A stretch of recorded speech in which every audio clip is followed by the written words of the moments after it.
turi kumwe na wa musore muremure nawe wigize inzobe kandi atari inzobe, afite umubiri ntazi ukuntu umeze ariko nakayumba. Ntuzanyite muzehe uramenye nazakumena kuko ibyo ngibyo ntago mbikunda. Ndi muzehe ntiwambyaye. Kanyo uravuze ngo ya kamwana ntawuzi. Ntawe nzi. Ni igiki? Koko se? Ni igiki? Yes my people, mumeze mute? Hanyuma rero uyu munsi muri kubona umuntu uri imbere za camera ya Shine TV ni cyamamare koko. Ariko mbere yuko tutangiye kuganira n'iki cyamamare, reka tubanze tubasabe mubaze mukore subscribe kuko inkuru tugiye kujya tubagezaho none murabizi ni ibintu n'imiriro murabizi. Yes, mukore subscribe, mukore kunzogera kugira ngo mujye mubona uko twaplodinga ibiganiro byacu bya buri munsi. Twagiye Kanyombya, ikaze kuri Shine TV.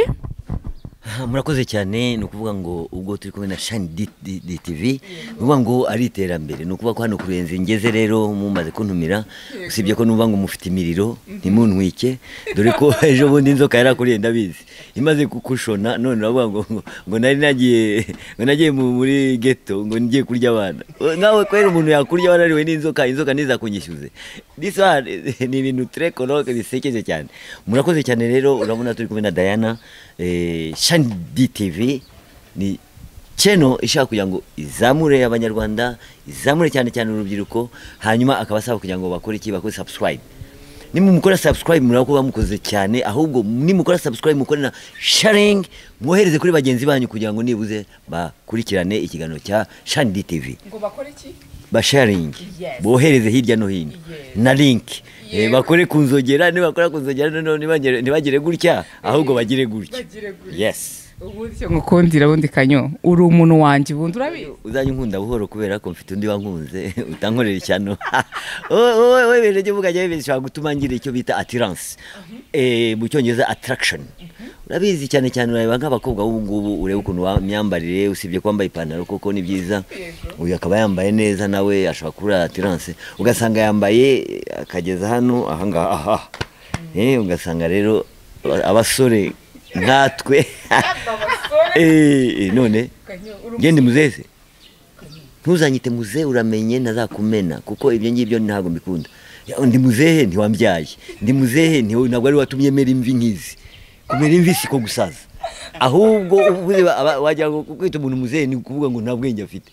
This one ugomba kumva ibyo tugareka kubwira ibyerekeye attraction. Iyo attraction bakora rero bambara gutyo kugira ngo bahamagaze basore. Bahamagaze abagabo.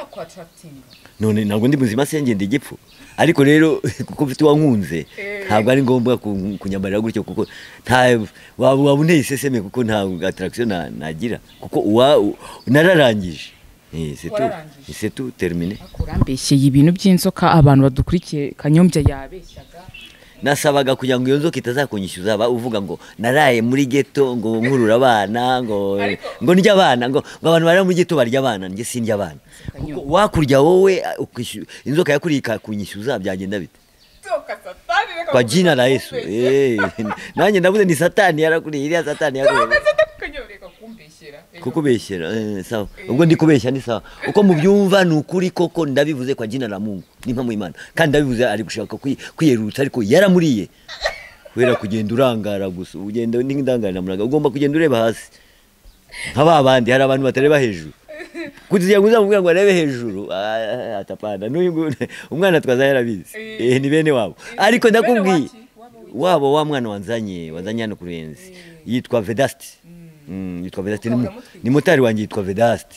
Ese kugira akamodoka ntakagurishije inzara y'ubu ngubu imeze ite urabewe inzara ko yateye yewe imodoka yingira ni imwe se nari mfite Golf mfite na Starlet inzara irantera ndagurisha mfite na radio mu nzu nayigurisha n'ipantaro nayigurisha none si ibyanjye kuko ngo ukene ufite itungo rikakugoboka ariko apana bya bindi bavuga ngo ukene ufite itungo rikakugoboka by'abandi kwera rya tungo rya rindi amenyo wayashyize mbaza ibyamenyo wese ko yafite harangutiye rwose ayanjye nazizurwa abagabo ariko icyo muzazira senyezi aha nukuri abantu baba babyibaza byagenze uzaza unsome nzakubwira uko abahamenye yagiye kitagura ndise ngura amenyo Imana igiye guha amenyo se usubirayo ukajya muri pese de rechange ifite none ukaguha amenyo ya zahabu wagura y'amasafuriya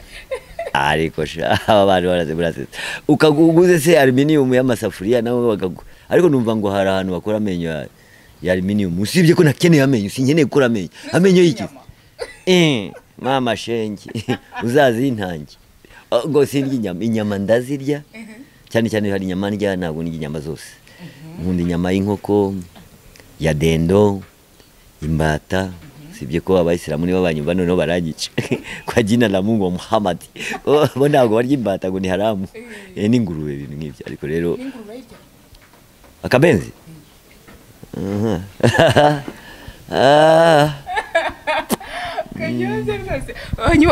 Kanyongo warahukanye icyo kintu nicyo kintu cyatumye nibaza ngo Kanyombya warahukanye usiga uba muri ghetto wirirwa abana bo muri Kigali warabamaze ibyo bintu nonse abo muri Kigali nimara muri Kigali noneho nzataha mu karere kandi mama rambashaka wigize kubamara mbarya kubamara bamara iki isigawa he tanere sesebe ntabwo naryo umuntu yakare nese koko nibyo okay ushaka nzamurya zaze murye okay ari usibye ko yanere sesebe wowe waryo umuntu nuruke no barya abana ayo kuki barya abana bari abasaza ngo bakarya abakecuru uba muri ghetto koko no icyo gihe ni lockdown no lockdown ikizaba kikuzanye muri ghetto nuko ndi cyansi iwanjye mu rugo se aho mubera amashyano rero nuko nguko mubuda nzagusure ubitekereje ari uko mba muri ghetto ntago mba muri ghetto nari nagiye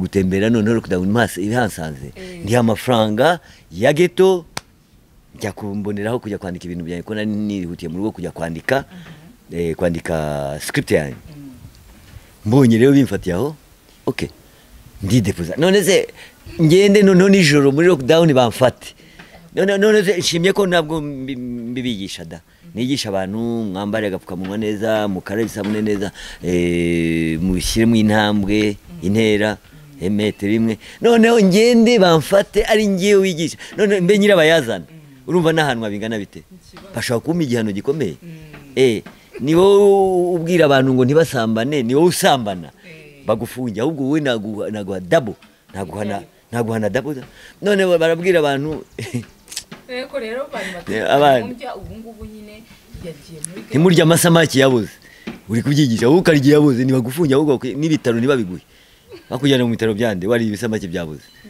ariko mu gihe gito wamaze muri ghetto wabonye bimeze biki ngahe ujye kitiku namaze umunsi umwe n'igice sinagiye muri ghetto ariko kujya muri ghetto niki none se ubu ngubu nuvuga ko nk'ubu ndi kurenze hano none aha ngaha bakavuga ati saa moya mbe ndi mu rugo noneho bigafata ngo bakurara he hano kwa mucuti wanjye kwa Faustin ntabwo ashaka kujya kwa mukecuru ngo ngiye kuryama ku nshuti yanjye cyane cyane cyo kurara mu mazu y'abandi ngiye birandambira numva bindangamiye sinzira ngomba gushaka room nkayiruwa ngatanga amafaranga nkarara mu gitondo ngafata urugendo rwanjye ngakomeza nta bundi rero ntabwo abantu batubahiriza ibyo bintu sinzi ukuntu bameze bababwira amatwi bakaziyaziba bababwira ati saa moya uri mu rugo ukanga kigenda bagufate bakujyane muri stade bakuraze muri stade nurara mu mbeho kabiri gatatu utakoma utapata cha mtema kuni najua nini unasema Kiswahili rekera ngo utaza kuyoba ntabyo urekera ngo ariko wigize banajua mu cyongereza ngo need to know ubwo wigize need to know nta Kiswahili uzi ariko ugiye kuvuga Kiswahili unaongea Swahili unajua Swahili acha hapo wewe kama mambo yako acha tukizungumze basi nazungumza mimi na wewe ariko kuki ushaka kunyikundishaho cyane Diana ndakuyamye kabisa ushaka kunyikundishaho cyane urenda mugenzi wawe aho agaze hariya nawe afite il a besoin nawe afite arakeneye kuki ushaka kunyikubira cyane wowe se no oya utazahavana impanuka kuko ndabona ufite rukuruzi muri kunkurura sana yari ikintu ushaka kubaza ariko ufite basaza bawe yego uzababwire baze mbabwire kuko uteye nabi uri kuzana ibintu byo kunkurura sana winyikururira kuko uzikura nyirabayazana nangwa bazizana wagize ikintu babwira none ko bazakubona wawe umva rero ndabihanangije kuba mutarinda neza muzarinde mushiki wanyu nibiba ngombwa mushaka impiri mumurinde neza kuko ndabona arashaka kubaca mu myanya y'intoki gute se nta mupretanda ufite basobanurire neza ndabona ngasanga uri gushaka umugabo wihuta ntabwo ari byiza kandi njye narashatse ntabwo ugomba kunyishaka muri ubwo buryo no abanyumva nimwoka byara mumumbwirire mumumanire okay tukomeze ikiganiro ariko ibyo ngibyo byihoreye okay sawa nize muri iki cyo kuvuga uzi icyo kuvuga ntabwo nkubeshyira kubera ko ndabibona kandi ntabwo ari bwo bambere duhuye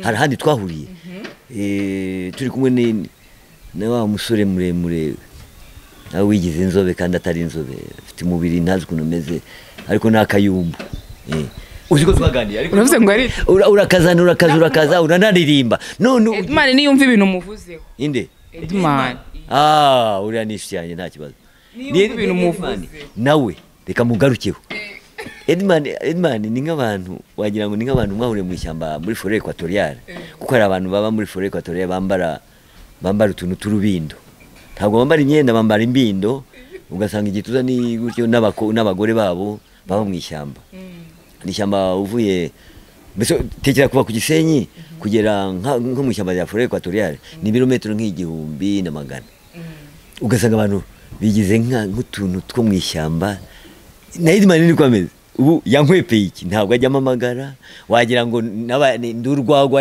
yasogongeyeho none amaze gusogongera urwagwa ruraryoshye nangwa se nzarusubira njye ntabwo ndurwagwa Edmani this one the guy sinzi unateye Kanyo uravuze ngo ya kamwana ntawuzi ntawe nzi ni igiki koko se ni igiki Kanyo reka tugushimire dusoze okay reka dusuzumira bari kutwumva kuri channel Shine DTV tubabwire ati murakoze cyane ariko muze gukora subscribe nkuko twari basabye mu bumenyi bwacu no mu biganiro byacu byiza no mu iterambere uvuga ngo baramutse bakoze bagasharinga bakoreza abagenzi babo bakora link ariko ntimugire gutya mugire gutya bakore like Kanyo thank you